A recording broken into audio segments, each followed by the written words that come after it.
Bugun Kals kalamushchamizni sayrga olib chiqamiz. Krevetka yeydigan bitta oshxona bor ekan, o'sha yerga boramiz. Ketdik. Kalamushchamiz chiqishidan oldin hasa yeyadi. 피하고 가자. 그렇지. Sim chicharkan shekilli. 엄마!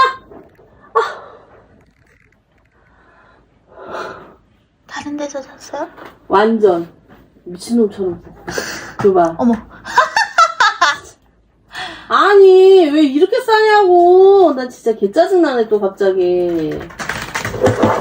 아 진짜. 설마! 야.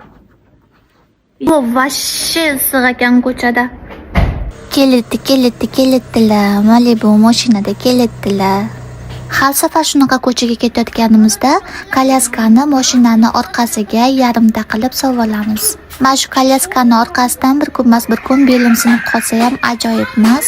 Shunaqa kichkina vloglarni ataylab videoga olyapman, chunki keyinchalik agar belim og'rib shikoyat qiladigan bo'lsam, erim g'iring demasdan больницani pulini hammasini berishi uchun. Shuning uchun videoga like bosib, esiz yurgan dugonangizga jo'natib qo'ying. Bugun kalamushvachchamizni aylantirgani daryo bo'yidagi kafega ketyapmiz.